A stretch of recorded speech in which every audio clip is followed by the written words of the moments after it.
Isang mapagpalang araw sa iyo, Kuya Chris, at sa lahat ng bumubuo ng inyong channel, pati na rin po sa lahat ng tagapakinig.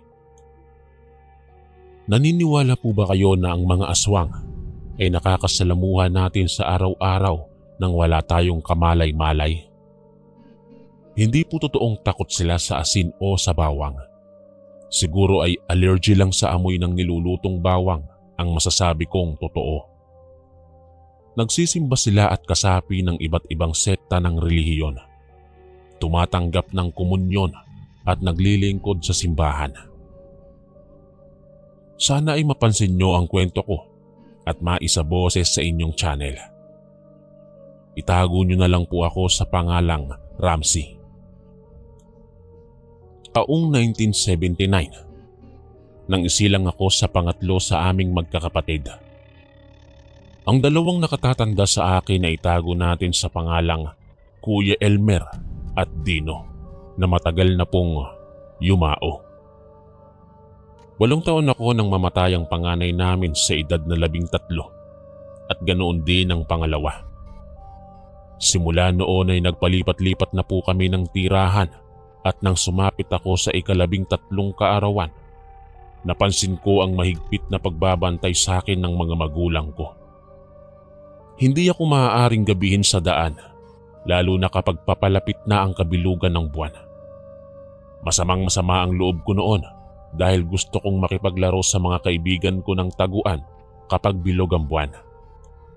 Naiinggit ako kapag nadidinig ko ang tawanan, sigawan at tuksuhan nila sa labas, habang ako ay nakakulong sa kwarto at hindi maaaring lumabas. Wala akong magawa dahil sa tuwing itatanong ko sa aking mga magulang ang rason ay sinasabi nilang para daw yun sa ikabubuti ko. Isang gabing bilog na bilog ang buwan. Sumilip ako sa labas ng bintana at tiningnan ko ang buwan. Nakaramdam ako ng init sa buong katawan at biglang nag-iba ang paningin ko sa paligid. Unti-unting nagiging mamula-mula ang lahat ng nakikita ko at nakaramdam din ako ng matinding uhaw. Panay ang lunok ko ng laway hanggang sa hindi ko napansin na tatalon na pala ako sa bintana. Bigla akong sinunggaban ni tatay at ubod lakas na isinalya sa kama. Ilang sandali lang ay nagbalik sa dati ang paningin ko. Nawala din ang init ng aking katawan at ang matinding uhaw. Galit na galit si Papa noon sa akin. Hindi ko naiintindihan ang mga nangyayari, kaya umiyak ako ng umiyak. Lumapit si Mama at pilit akong pinatatahan. Nakita ko na nangingilid na ang luha sa kanyang mga mata. Lumabas ng silid si Papa at pagbalik ay dala na nito ang martilyo. Pinakuan niya ang bintana at sinabing wag na wag ko iyong bubuksang muli dahil malilintikan ako. Kinabukasan, nagising ako dahil sa isang amoy na halos magpabaligtad ng aking sikmura. Nagmamadali akong lumabas ng silid at dumiretso sa banyo. Nang matapos akong magsuka ay bahing ako ng bahing at nangangati ang buo kong katawan. Tinanong ni Mama kung ano ang nangyari sa akin. Sinabi kong sumama ang pakiramdam ko dahil sa niluluto niya. Dahil sa sinabi ko ay napatingin siya kay Papa na nakaupo sa lamesa at nagkakape. Hindi na napigilan ni Mama ang umiyak kaya mas lalo akong naguluhan at napaisip kung ano ba ang nangyayari. Tinawag ako ni Papa at pinaupo sa tabi niya. Nakatitig lang siya sa akin at makalipas ang ilang minuto ay nagbuntong hininga. Anak, hindi namatay sa sakit ang mga kapatid mo. Pinatay sila dahil sa iisang dahilan. Nagmula ako sa lahi ng mga aswang, anak. Hindi ako naging aswang pero kayo ng mga anak ko ang nakamana ng purong dugo. Wika ni Papa habang nakatitig sa akin. Hindi ko alam kung maniniwala ba ako o matatawa sa sinasabi ni Papa. Pero nang yakapin ako ni Mama at sinabing gagawin nila ang lahat para hindi ako matulad sa mga kapatid ko, ay doon na ako nag-umpisang umiyak. Simula noon, Naging aktibo kami sa simbahan at buwan-buwan ay nagpupunta kami sa iba't ibang albularyo. Narating na namin ang iba't ibang lugar na may magagaling na manggagamot, pero lahat sila ay sinasabing hindi na iyon magagamot dahil nasa dugo ko na ang pagkaaswang. Ang tanging magagawa lang daw nila ay turuan ako kung paano kontrolin ang pagkaaswang ko. Nang sumapit ang 18 kaarawan ko, dumating ang kapatid ni Mama na itago natin sa pangalang Tita Miriam. Nakiusap ito na kung maaari ay doon muna siya sa amin kahit ilang linggo lang. Pinagtataguan niya daw kasi ang asawa niyang adik. Napansin ko na may malalaking pasa sa braso at hita si tita. Pero ang pinakanakaagaw ng pansin ko ay ang amoy niya na napakabango. Para bang hinog na langka ito. Lumipas ang 5 araw na walang ginawa si tita kundi umiyak tuwing gabi. Kaya sa kanya pansamantalang natuon ang atensyon nila Mama at Papa. Isang gabi bigla na naman akong nakaramdam ng init sa buong katawan. At mas lalong tumindi ang napakabangong amoy na nagmumula sa may sala ng bahay namin. Pakiramdam ko ng mga oras na iyon ay gutom na gutom ako. Maya-maya pa, bigla na namang pumula ang paningin ko sa paligid. Hindi ko na makontrol ang paggalaw ng aking buong katawan. Hanggang sa unti-unti akong humakbang papalabas ng silid at nakita ko si tita na nakahiga sa sala. Dinig na dinig ko ang pintig ng puso niya at sa bawat pagdaloy ng dugo sa kanyang mga ugat. Sumabay pa ang napakabangong amoy na tila ba nag-aanyaya na tikman ko ito. Pilit kong pinaglalabanan ng mga nararamdaman ko nang biglang lumabas si Papa sa kanilang silid. Nanlaki ang kanyang mga mata habang nakatitig sa akin. Kaagad niyang binalingan ng tingin si tita at nang masigurong nahihimbing pa ito sa pagtulog ay dali-dali niya akong hinatak papasok sa silid. Muli siyang lumabas at nadinig kong ikinandado niya ang pinto sa labas.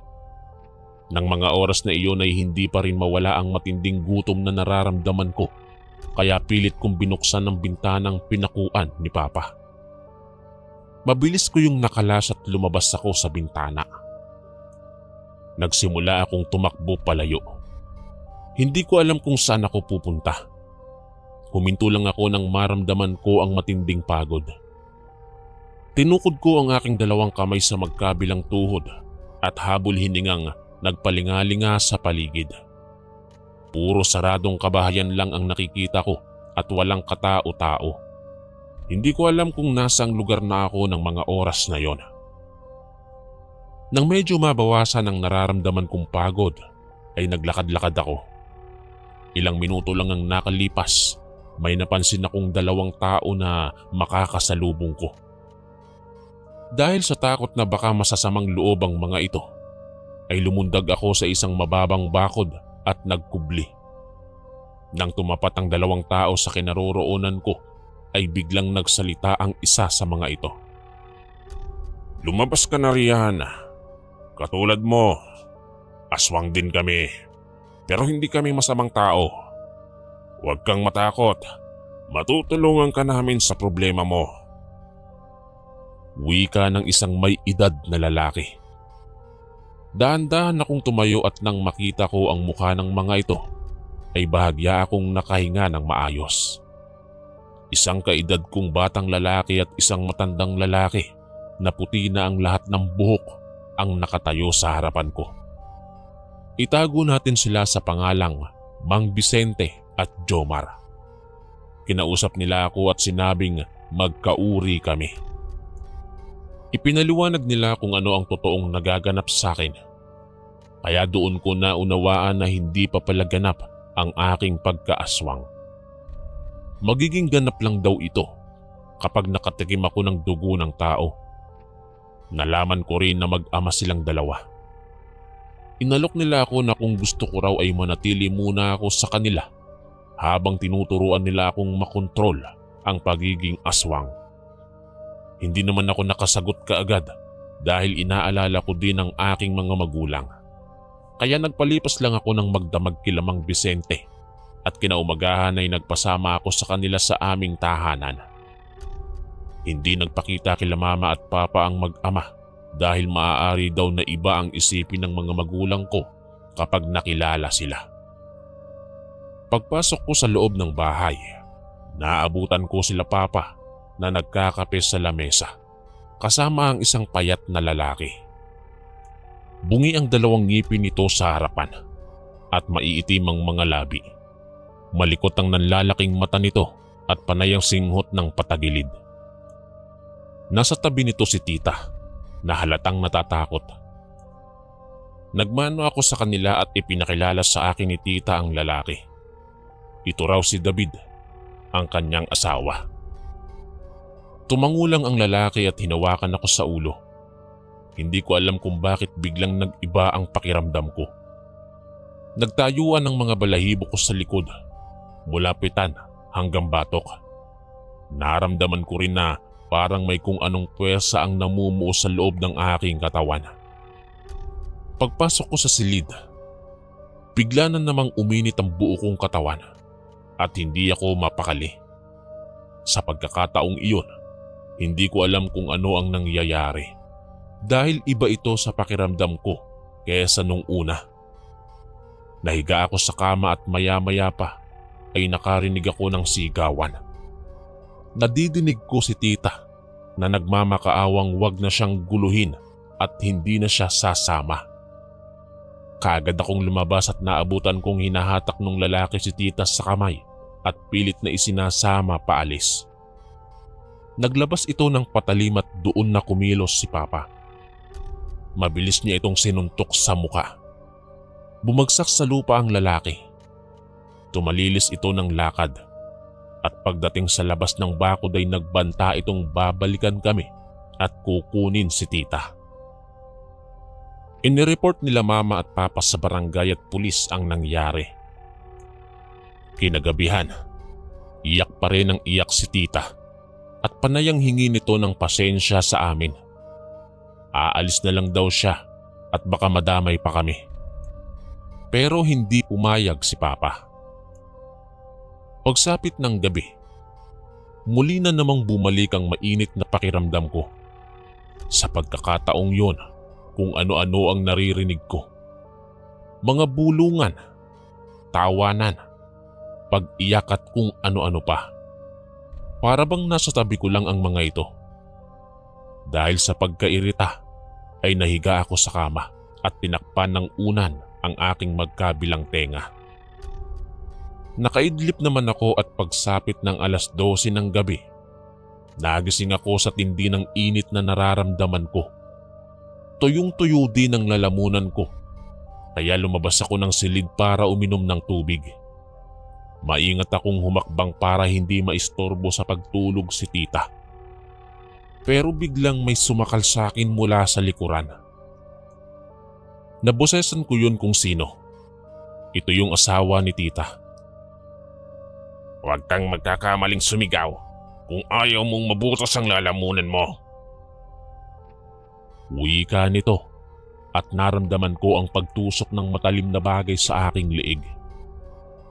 Dahan-dahan niya akong pinahakbang papunta sa may kusina at ganoon na lang ang galit na naramdaman ko nang makitang walang malay ang mga magulang ko at si tita. Buong lakas kong hinawakan ng kamay niyang may hawak na patalim at ubod lakas kong ibinalibag. Gulat na gulat ako dahil sa lakas ng aking puwersa. Maya-maya pa ay nagsipasukan ng dalawa pang kasama ni David at kaagad akong inatake. Sinalo ko ang magkakasabay nilang suntok at kinagat ko ang isa sa leeg. Nang makita ng isa ang nangyari, ay nagtatakbo ito palabas ng aming bahay. Hinabol ko si David at kinagat sa leeg. Pero nagpupumiglas ito at nagtatakbo papalayo. Nang makalayo ang tatlo, ay kaagad kong ginising ang mga magulang ko at si tita. Kinabukasan nagsadya kami sa presinto at inireport ang nangyari. Naipakulong namin si David at ang mga kasama nito. Nagkaroon na ng bagong karelasyon si tita at maayos na ang buhay nila. Sa ngayon ay isa na akong aktibong miyembro ng mga deboto ng Itim na Nazareno, kasama sila Mang Vicente at Jomar. At bukod sa amin ay may iba pa kaming kasamahan na mga kauri din namin. Kontrolado ko na din ang pagiging aswang. Hindi na rin ako nakakaramdam ng matinding gutom at uhaw. Alam kong marami ang hindi maniniwala sa akin, pero ito ang katotohanan sa aking pagkatao at sa pagiging aswang. Wala po akong pinagsisisihan at mas lalo ko nang naiintindihan. Marahil ito talaga ang aking tadhana. At kahit ganito ang nangyari sa akin, kailanman ay hindi ko sisisihin ang aking mga magulang dahil ipinanganak ako na maging isang aswang. Hanggang dito na lang po ang aking kwento. Lubos na gumagalang, Ramsey.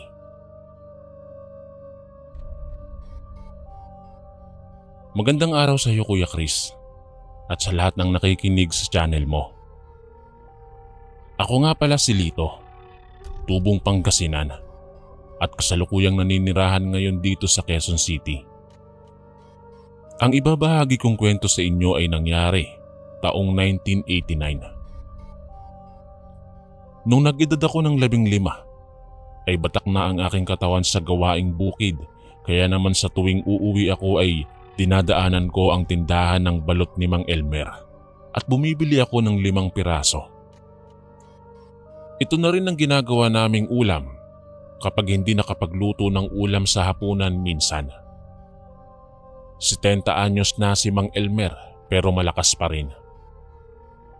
Nang minsang bumili ako sa kanya ay tinanong ko siya kung bakit hindi siya maglako sa gabi dahil tiyak na mas marami siyang maibibenta. Ngumiti lang ang matanda at sinabing gustuhin man daw niya ay hindi maaari dahil natatakot siyang ma-hold up o di kaya naman ay mapagtripan ng mga lasing. Marami kasing loko-loko sa lugar namin ng mga panahong iyon. May mga bali-balita pa na may gumagalang aswang. Nang mag-asawa ang bunsong kapatid ni nanay na si Tita Silvia, nagtayo sila ng bahay sa katabing bakuran. Tumulong kami ni tatay sa paggawa ng kanilang tahanan. Tuwing hapon, balot ang request ko kay tita para makabawi ng lakas at mabilis na maalis ang aking pagod sa maghapong pagtatrabaho. Isang gabing namamahinga ako sa terasa ng aming bahay ay nakarinig ako ng sigaw. May naglalako ng balot. Tiningnan ko ang aking relong pangkamay. Mag-aalas 9 na ng gabi. Nagtaka ako kung sino yung naglalako dahil malabong si Mang Elmer yon. Papalapit sa bahay namin ang maglalako kaya dali-dali akong kumuha ng pera para bumili. Habang hinihintay ko ito ay iniisip ko na sana'y masarap din siyang magtimpla ng balot gaya ni Mang Elmer. Para po sa mga hindi nakakaalam, may tamang pamamaraan sa paglalaga ng balot para maging mas malasa ito. Isinasabay sa paglaga ang mga sangkap upang lumasa iyon sa sabaw ng balot. Yun ang sekreto ni Mang Elmer, kaya naman dinadayo talaga ang tindahan niya. Halos 30 minuto na akong nakaabang pero hindi pa rin dumadaan yung maglalako. Kaya lumabas na ako ng kalsada at nagpalingalinga.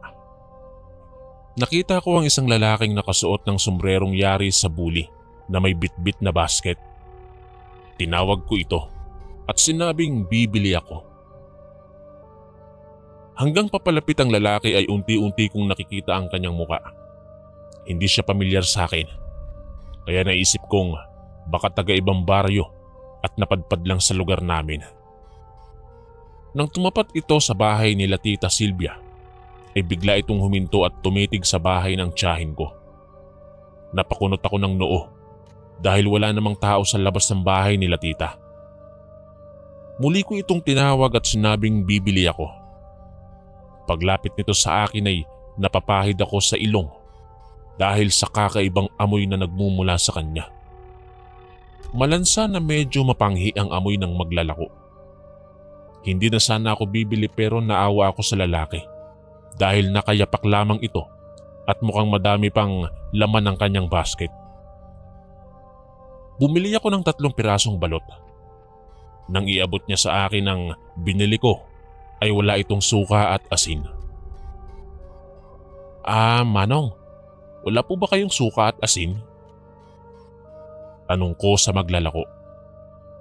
Umiling ito at sinabing natapon daw ang dala niyang asin at suka dahil hinabol siya ng aso. Tumango na lang ako at kaagad na pumasok sa bahay. Nagtimpla ako ng suka at nang balatan ko ang balot ay halos masuka ako sa amoy noon. Itim na ang laman nito at amoy nabubulok na.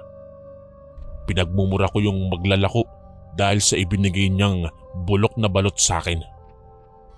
Hahabulin ko pa sana siya pero hindi ko na nadidinig ang pagsigaw niya. Nang sumunod na gabi, hinintay ko ang muling pagdaan ng maglalako para kumprontahin.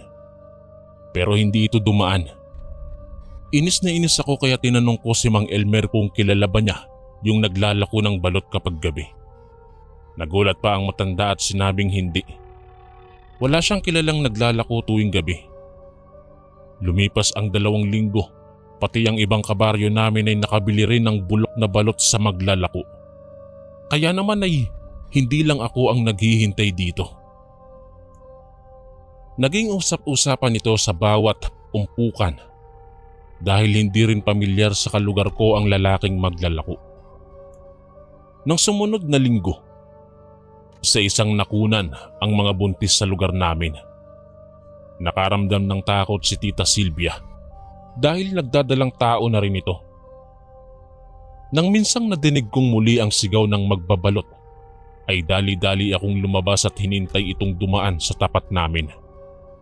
Naghagilap ako ng malalaking bato at nagkubli ako sa malaking halamanan ni nanay. Babatuhin ko ang magbabalot para makaganti sa ginawa niyang pagbibigay ng bulok na balot sa akin. Nang papalapit na ang boses nito, ay pumwesto na ako. Ilang minuto ang nakalipas, hindi pa rin ito dumadaan, kaya nagpasya akong sumilip sa kalsada. Wala akong nakitang tao. Napakamot pa ako sa ulo at naisip kong mukhang naramdaman yata ng maglalako ang binabalak ko sa kanya. Nang papasok na ako sa bahay, biglang nagsisisigaw si Tita Silvia. Kasunod doon ang pagmumura ng kanyang asawa. Dahil gumamela lang ang bakod na pagitan ng bahay namin, ay sumilip ako sa bakuran nila. Nakita ko si Tito na lumabas at may dalang itak. Nakita ko rin ang isang pamilyar na lalaking tumatakbo papunta sa gitnang bukid. Hinabol ito ni Tito pero hindi niya inabutan. Habang tinitignan ko si Tito ay hindi ko na namalayan na nasa likuran ko na pala si tatay at bigla itong nagsalita. Halos mapasigaw pa ako sa gulat. Tinanong niya ako kung ano ang nangyari. Nang sabihin kong may hinabol na lalaki si Tito, ay dali-dali kaming nagpunta sa bahay nila. Inabutan namin si Tita Silvia na umiiyak at nanginginig sa takot. Maya-maya pa, nakabalik na si Tito at sinabi nitong inaswang daw si Tita. Galit na galit si Tito. Nagsisisigaw pa ito sa labas at hinahamon ng aswang.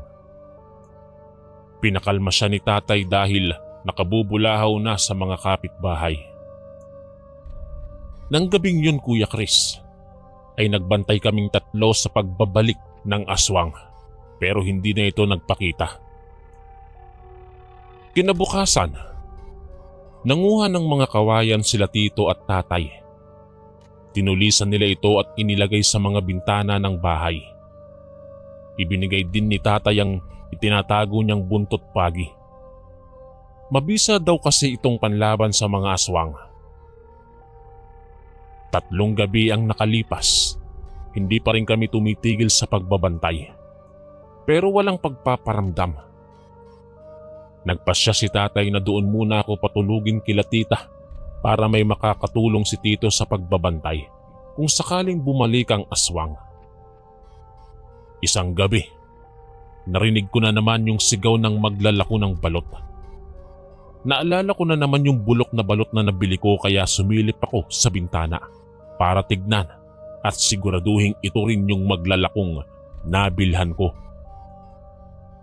Ilang minuto ang lumipas ay nakita ko ang isang lalaking huminto sa tapat ng bahay nila Tita Silvia. Wala itong dalang basket pero sumisigaw ng balot. Nagpalingalinga ito sa paligid at biglang dumapa sa lupa. Umayos ako ng pwesto para makita ang susunod nitong gagawin. Mula sa pagkakadapa ay inunat nito ang mga braso at binti na parang gagamba, tsaka dahan-dahang naglakad papasok sa bakuran. Nakaramdam na ako ng takot dahil umaangil ito na parang aso at panay ang singhot. Kaagad akong nagtungo sa silid nila tita at gamit ang mahinang boses ay tinawag ko si Tito. Kaagad naman itong lumabas. Gising pa pala siya at nakikiramdam lang sa paligid. Nang tanungin ako ni Tito kung bakit ko siya tinatawag ay kaagad kong sinabi ang aking nakita. Dali-dali niyang kinuha ang itak at buntot pagi. Inutusan din niya ako na samahan si tita at huwag lalabas kahit na ano ang mangyari. Sa likurang pinto dumaan si Tito. Magkahalong takot at pag-aalala naman ang nararamdaman ko ng mga oras na yon. Pero tinatatagan ko ang aking sarili. Nakatayo ako sa tabi ng bintana at nakikiramdam sa anumang mangyayari. Maya-maya pa, nagising si tita at nagtanong kung bakit ako naroon. Tinanong din niya kung nasaan si Tito.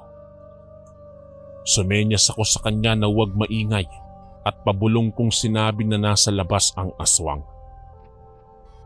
Naupo si tita sa kama at nagrosaryo. Maya-maya pa, narinig ko si Tito na panayang mura. Kasabay noon ang mga pag-angil, kaya sumilip na ako sa siwang ng bintana para alamin ang nangyayari sa labas. Kitang-kita ko na inuundayan ng taga ni Tito yung lalaki, pero parang hindi naman ito tinatablan. Mabilis din itong nakakaiwas sa ibang pag-atake ni Tito. Nang hagupitin niya ito ng buntot pagi ay lumikha ito ng nakakatakot na tunog na walang katulad. Dahil sa lakas ng boses ni Tito habang nagmumura ay nagising na ang ibang mga kapitbahay pati sila tatay. Habang nagkakagulo sa labas, si tita naman ay panay ang pagdarasal habang umiiyak. Awang-awa na ako sa tiyahin ko pero hindi ko naman alam ang gagawin. Ilang minuto ang lumipas, nadinig ko na ang boses ni tatay at ng iba pa naming kapitbahay. Nang muli akong sumilip sa siwang ng bintana, ay nakita akong hinahabol nila yung lalaki. Sa kasamaang palad, nakatakas ang aswang. Pero ayon kay Tito at tatay, nasugatan nila ito ng malala. Magdamag na nagbantay sila Tito at tatay kasama ang ilan sa mga kapitbahay namin. At kinabukasan, nag-report kami sa barangay tungkol sa nangyari. Simula noon, nagpakalat ng mga barangay tanod ang aming kapitan. Hindi na muling naulit ang ganoong pangyayari. Lumipas ang ilang buwan at naipanganak ni tita ng maayos ang kanilang anak. Dahil na rin sa masipag na pag-iikot ng mga tanod, maging ang mga loko-loko sa lugar namin ay isa-isang nawala. Nagkaroon na din ng mga maglalako ng balot sa gabi pero hindi na ako bumibili sa kanila. Bukod tanging kay Mang Elmer lang ako bumibili ng paborito kong balot. Isa itong pangyayari na hindi ko po malilimutan. Kaya ko po ito isinulat at ipinadala sa inyong channel. Hindi man ako nakabawi dun sa magbabalot. Malamang hindi na iyon sinikatan ng araw at sigurado akong patay na ang aswang na maglalako ng balot sa gabi. Hanggang dito na lang po ang aking kwento, Kuya Chris. Thank you so much po and God bless us all.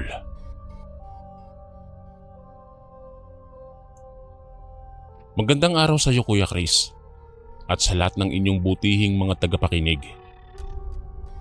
Ako nga pala si Joel, 45 taong gulang at kasalukuyang nakatira dito sa isang baryo sa Baras, Rizal. Nais ko lang ibahagi sa inyo ang kwentong tungkol sa isang karanasan sa buhay ko. Dati po akong seaman at sa kasamaang palad ay hindi na muling nakasampa sa barko.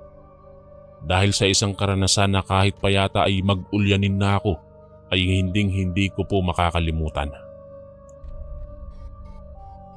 Taong 2006, nang magkakilala kami ng ina ng aking mga anak na si Andrea. Nagkamabutihan kami at makalipas lang ang ilang buwan ay nabuntis ko siya. Ipinanganak ang panganay ko habang nasa barko ako at pag-uwi ko ay 5 buwan na ang panganay namin. Naging maayos ang buhay namin ni Andrea. Masinop siya sa mga ipinapadala ko at nagagawa pang magtabi sa bangko. Nang mag-1 taon ng aming panganay, ay muli siyang nagdalang tao. Nahinto din ako noon sa pagsampa sa barko dahil nagkaroon ng problema ang agency ko. Gamit ang naipon naming pera ay nagpatayo kami ng water refilling station. Dahil iilan pa lang ang may ganoong negosyo sa lugar namin ng mga panahong yon, ay naging malakas ang kita at halos hindi ko na naisipan pang bumalik sa barko. Nang mag-9 na buwan ng bunso naming anak, ay na-diagnose ito ng isang sakit sa dugo na maaari daw mauwi sa leukemia. Dahil sa laki ng gastos, ay muli akong sumampa sa barko. Naging maganda ang sahod ko noon Kuya Chris. Kaya nag-extend ako ng nag-extend hanggang sa umabot ako ng 1 taon sa barko. Nang makauwi ako ay napansin ko ang panlalamig sa akin ni Andrea. Kinausap ko siya at tinanong kung ano ang problema. Nang mga panahong yun ay hindi pa kami na ikakasal ni Andrea. At iyon pala ang dahilan kaya siya nanlalamig sa akin. 2 na daw ang anak namin pero parang wala pa raw akong balak na pakasalan siya. Inamo ko si Andrea at sinabing sa susunod na pag-uwi ko ay magpapakasal na kami. Nakita ko ang sigla sa kanyang mga mata nang sabihin ko yon. Makalipas ang 4 na buwan, muli akong sumakay sa barko. Nung unang mga buwan, kapag tumatawag sa akin si Andrea ay puro plano sa kasal ang napag-uusapan namin. Hanggang sa lumipas ang ilan pang mga buwan, naging madalang na ang pag-uusap namin. Palagi siyang busy at kung minsan naman ay hindi ko makontak ang telepono niya. Nag-aalala na ako noon sa kung anong nangyayari sa pamilya ko sa Pilipinas. Isang araw, nakatanggap ako ng tawag sa aking kapatid. Sinabi nito na naglolo ko ang aking asawa at napapabayaan na ang mga anak namin. Nagalit ako noon sa kapatid ko sa paniniwalang sinisiraan lang sa akin si Andrea. Hindi ako nakakatulog ng maayos sa sinabing yon ng aking kapatid. Kaya nagpasya akong umuwi sa Pilipinas nang hindi nagpapasabi. Dumating ako ng gabi sa bahay namin Kuya Chris at wala roon ang mag-iina ko. Isang kapitbahay namin ang lumapit sa akin at sinabing nasa kanila raw ang mga anak ko. Iniwan daw ni Andrea dahil may mahalaga itong aasikasuhin. Kinuha ko ang mga bata at hinintay ang pag-uwi ni Andrea.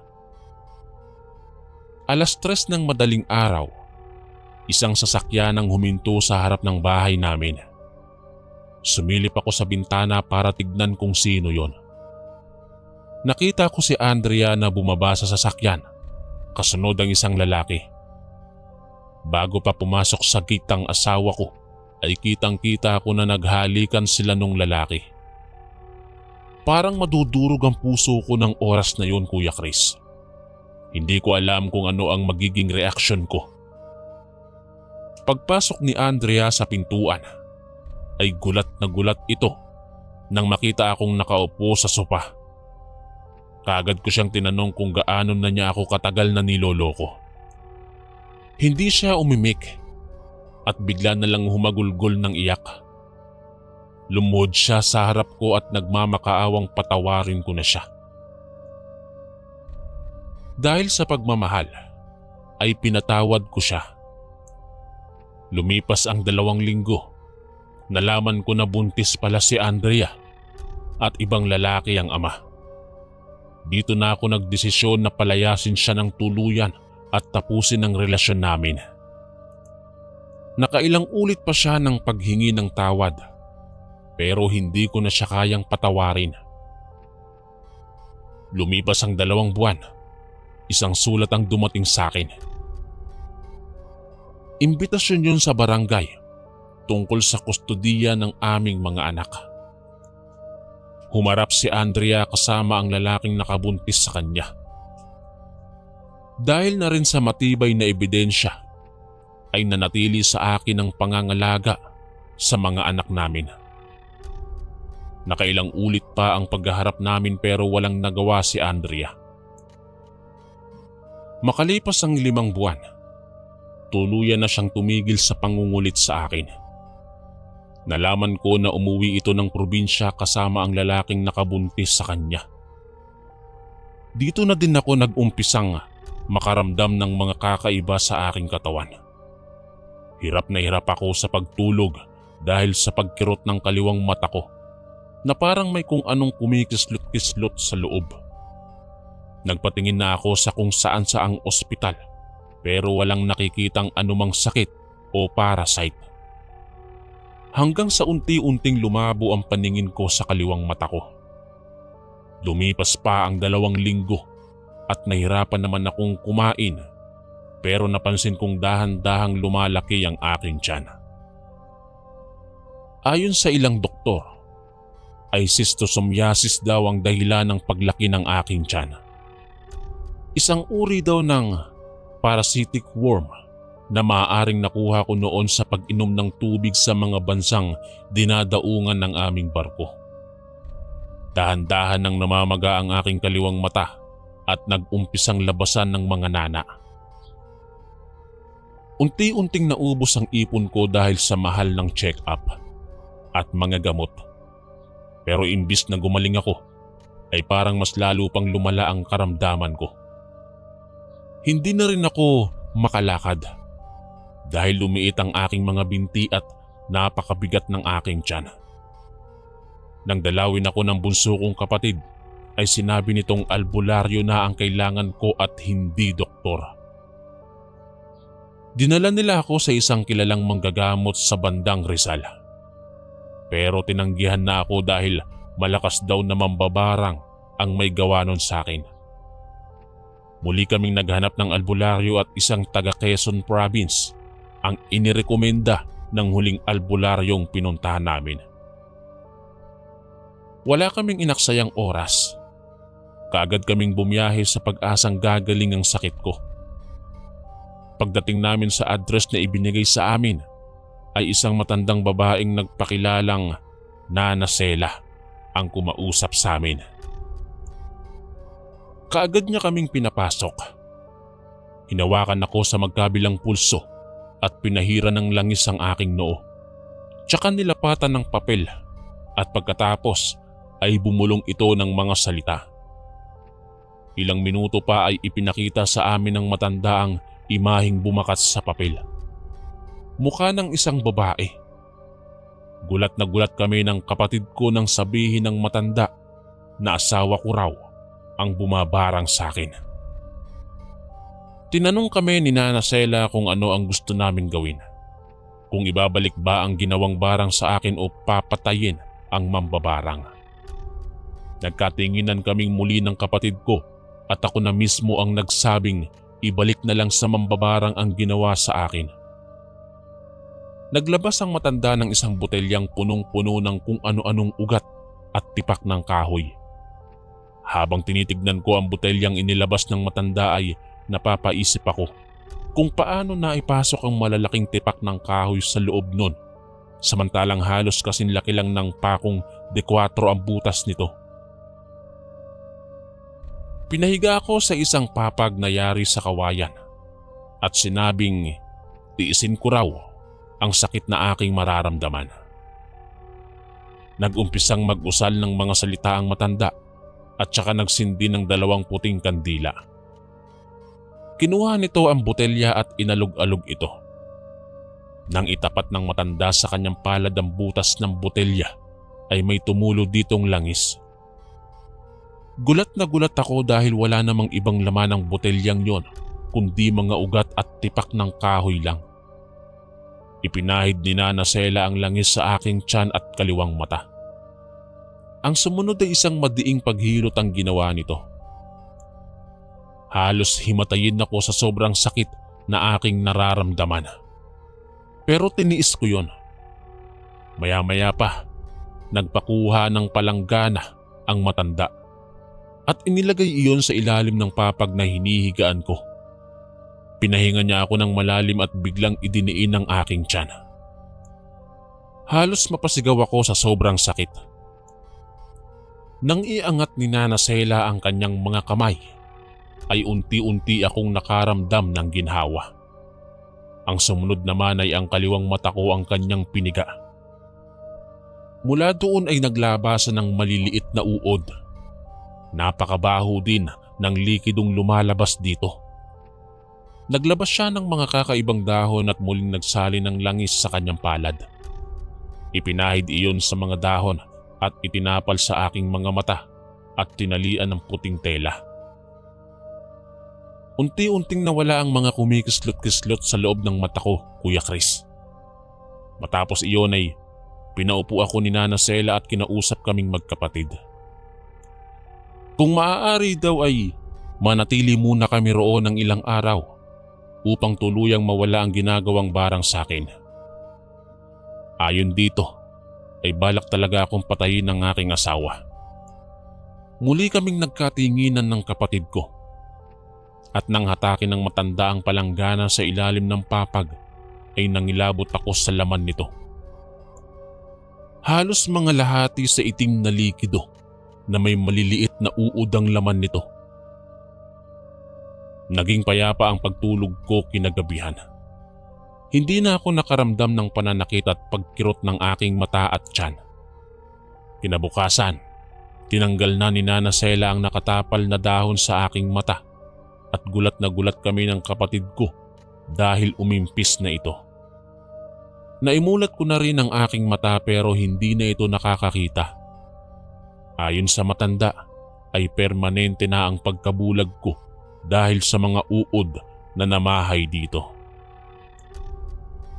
Muli niya akong pinahiga sa papag at hinaplusan ng langis ang aking tiyan. Hindi na ito gaanong masakit at napapansin kong medyo umiimpis na ito. Nakakakain na rin ako ng maayos ng araw na yon.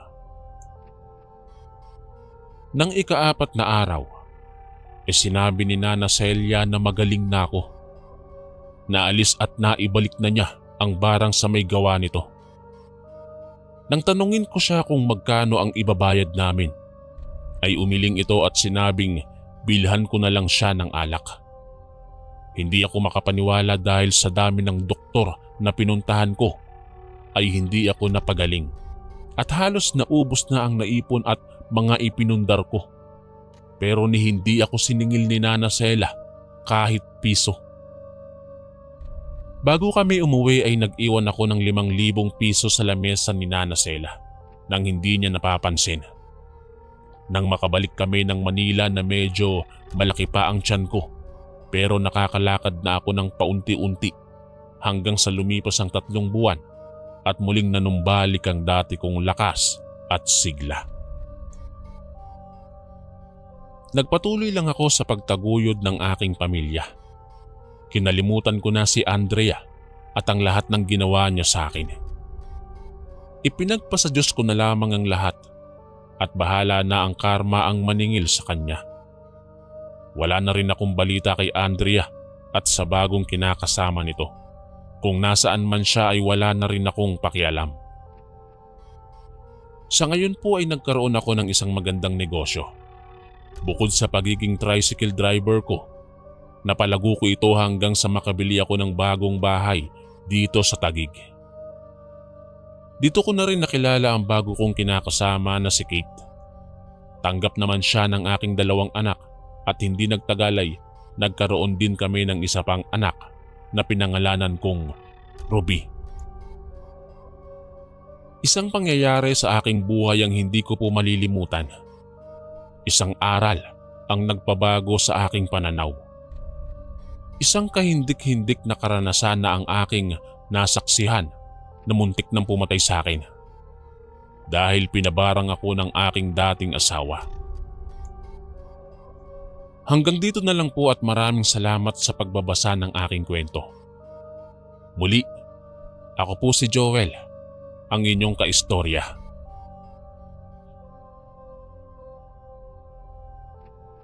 Magandang araw sa iyo, Kuya Chris.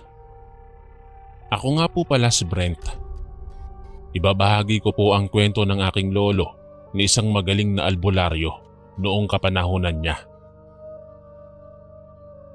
Taong 1984, isang bantog na albularyo si Lolo Veneracio sa kanilang lugar.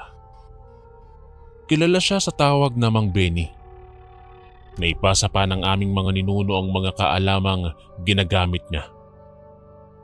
Pinaghalong organiko at espiritual ang kanyang pamamaraan, kaya naman madami ang lumalapit sa kanya upang magpagamot.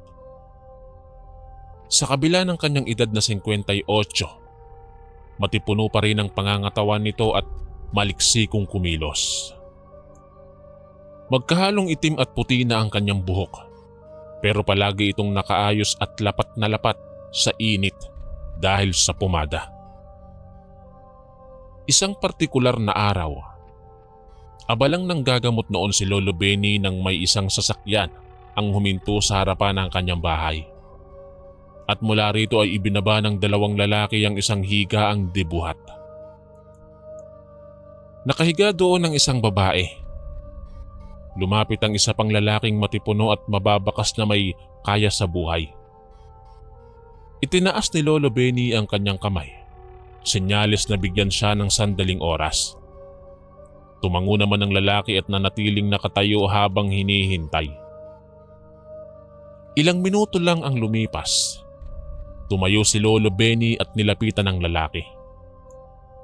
Inabot nito ang kamay kay Lolo at nagpakilala bilang Alfonso. Nagmamakaawa ito na tulungan ng kanyang anak na hirap na sa karamdamang dumapo dito. Tinapik ni Lolo Benny ang balikat ng lalaki at nilapitan ang babaeng nakahiga sa higaang dibuhat. Gulat na gulat si Lolo sa itsura ng babae. Butot balat na ito at nagtutukla pa ng ibang parte ng balat. Nagsusugat na din ng ilang mga bitak na balat na may kasamang mabahong amoy. Hinawakan ni Lolo ang pulso nito at ilang sandali pa ay pinapasok niya sa loob ang babae. Naglabas ng kapirasong papel at nagsindi ng kandila si Lolo. Ito ang kanyang pamamaraan sa pagtatawas. Dito na nalaman ni Lolo na isang manananim ang may gawa noon sa dalaga. Ang manananim ay isang uri ng mangkukulam, Kuya Chris, na kilala sa Pangasinan. Kinukuha nito ang tinapakang lupa nang bibiktimahin nito upang magamit sa paggawa ng kulam. Kaagad na naghanda si Lolo Benny para sa isang combat espiritual.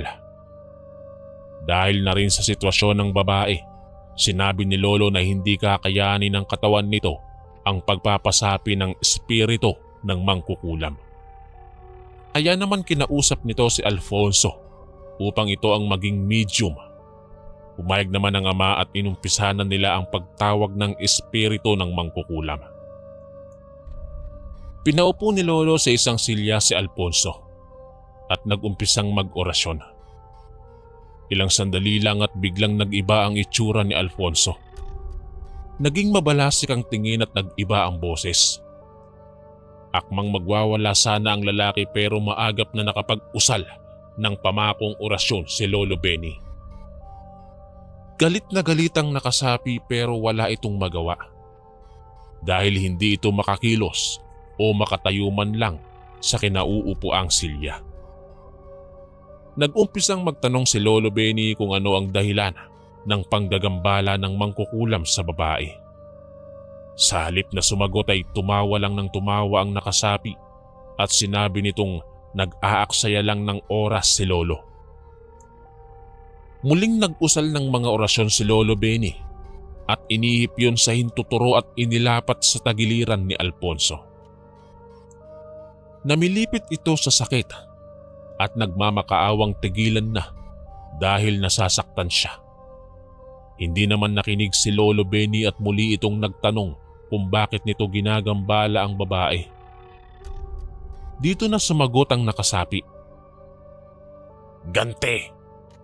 Iginaganti ko lang ang aking anak na nagpakamatay dahil sa babaeng yan." Wika ng nakasapi. Muling nagtanong si Lolo Benny at tinanong kung ano ang ginawa nitong uri ng pamarusa sa babae. Hindi na naman ito sumagot, kaya muling nag-usal ng orasyon si Lolo at sa pagkakataong yun ay sa dibdib na inilapat ni Lolo ang daliri. Napaliyad ang katawan ni Alfonso at hirap na hirap itong sumagot. "Gumamit ako ng dayami at lupang tinapakan ng babaeng yan. Gagawin ko siyang buhay na bangkay hanggang sa tuluyan siyang malagutan ng hininga." Tugon ng nakasapi. Wala nang sinayang pang oras si Lolo Benny at muli itong nag-usal. Tsaka ginilita ng liig ng mangkukulam gamit lang ang kanyang daliri. Lumaylay naman ang ulo ni Alfonso matapos yung gawin ni Lolo Benny. Nang magbalik ang ulirat ng lalaki ay kinausap ito ni Lolo. Pinaliwanag niya ang nangyari at napaisip naman si Alfonso kung sino ang maaaring gumawa noon sa kanyang anak. Samantalang hindi ito lumalabas masyado ng bahay dahil bahay-eskwela lang daw ang pinupuntahan nito. Kaya wala siyang maisip na maaaring may galit sa anak. "Alfonso, hindi basta-basta mangkukulam ang kalaban natin. Isang manananim. Malakas ang mangkukulam na ito at hindi ito nag-iisa kapag gumagawa ng pamarusa. Kaya malakas ang kutob kung hindi pa tapos ang ating gamutan. Kung maaari sana ay manatili muna kayo rito ng mga ilang araw upang masiguro ang paggaling ng iyong anak." Wika ni Lolo Benny. Kahit nahihiya ay sumang-ayon naman si Alfonso. Dahil sa sitwasyon, pinakiusapan ni Lolo Benny ang iba pang naghihintay na magpapagamot na kung maaari ay bumalik na lang makalipas ang 3 araw. Kaagad namang ipinaayos ni Lolo kay Lola ang isang silid upang doon manatili ang dalaga. Naghanda na rin siya ng mga pinatuyong halamang gamot at hinalo ito sa langis. Ipinahid yon sa mga sugat ng dalaga. Kinagabihan, habang magkausap si Alfonso at Lolo, bigla siyang nakaramdam ng mabigat na presensya sa paligid. Nagmamadali siyang pumasok sa silid ng pasyente. Kasunod si Alfonso. Gulat na gulat silang dalawa sa naabutang tagpo. Isang itim na imahe ang nakaupo sa tabi ng dalaga at hinahaplos ito sa muka. Nag-uusal pa lang si Lolo ng mga orasyon nang bigla siyang mapaluhod at sinalo ang dibdib. Tumayo ang nilalang at biglang naglaho. Nakita ni Lola ang pagbagsak ni Lolo kaya napasigaw ito. Kaagad namang pumasok ang mga kasama ni Alfonso at tinanong kung anong nangyari. Inalalayan nila si Lolo at pinaupo. "Alfonso, masama ito. Tama ang hinala ko na hindi basta-basta manananim ang kalaban. May kakayahan itong gumamit at mag-utos ng demonyo. Hindi ko kakayanin kung ako lang ang haharap sa kanya." Wika ni Lolo habang habol hininga at salo ang dibdib. Dahil sa natuklasan, kaagad na inutusan ni Lolo ang isa sa mga tiyuhin ko na sunduin ang isa pang magaling na manggagamot sa lugar na si Tata Filimon. Pinangingilagan sa lugar ang matanda dahil may usap-usapang bukod sa pagiging manggagamot ay isa rin itong magaling na mambabarang. Kaagad namang sumunod ang tiyuhin ko at makalipas lang ang isang oras ay dumating na ito kasama si Tata Filimon. Pagpasok pa lang nito sa bahay ay napangiti na ito. Aba, isang manananim na may kaalaman sa dalungdungan. Mapanganib ang nakatapat mo ngayon, Benny. Wika ni Tata Filimon. Ang dalungdungan ay isang uri ng kakayahan kung saan sumusulat sa isang papel ang mangkukulam ng isang kasunduan sa mga demonyo upang magamit sa pagbibigay ng anumang uri ng sakit. Walang inaksayang oras ang dalawa at muling kinausap si Alfonso upang maging medium. Pinaupo ito sa silya at nag-umpisa ng mag-usal si Lolo Benny ng panawag. At nang muling may sumapi sa lalaki, ay kaagad itong nag-usal ng pamako. Sa pagkakataong yun, nag-iba na naman ang boses ni Alfonso. Pero ibang-iba ito sa nauna. Mas nakakatakot ang boses na animoy nagmumula sa kailaliman ng lupa. Lumapit si Tata Filimon kay Alfonso at bumulong ito sa tenga ng lalaki. Biglang nag-iba ang itsura nito at lalong nanlisik ang mga mata. Bumuka ang bibig ni Alfonso. Nagsasambit ito ng mga kakaibang salita na nagbigay ng kilabot sa dalawang manggagamot. Maya-maya pa, nakarinig sila ng isang pag-angil na nagmumula sa labas ng bahay. Kaagad na inutos ni Tata Filimon sa dalawa pang lalaki na isara ang lahat ng bintana at mga pintuan. Nag-usal ito ng mga kataga at umihip sa hangin. Ilang sandali ang lumipas, naging mas agresibo ang nilalang na nasa labas ng bahay at wala ding tigil sa paghalakhak ang nakasapi kay Alfonso. Mga hangal, hindi niyo ko kaya. Walang kamatayan ng tulad ko. Ikaw, ang akala mo ba ay ako ang nagilitan mo kanina? Mabuti na lang at marami akong alaga. Wika ng nakasapi. Lumapit si Tata Filimon kay Alfonso at muli itong nag-usal ng orasyon tsaka inihip sa palad at ubod lakas na sinuntok sa dibdib. Napaubo naman ang lalaki at muling ngumisi. Yan lang ba ang kaya mo? Sa oras na makapasok ang alaga ko dito sa bahay, mamamatay kayong lahat. Muling wika nito. Naglabas ng libreta si Tata Filimon at nag-usal ito ng mga katagang mula roon.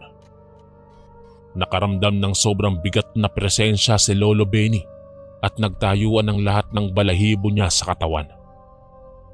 Mula sa likuran ni Alfonso, lumabas ang isang figura ng babae. Nakaitim ito at napakapangit ng itsura. Purong itim ang mga mata nito at may matutulis na ngipin. Muling nag-usal ng mga kataga si Tata Filimon at biglang nawala ang nilalang.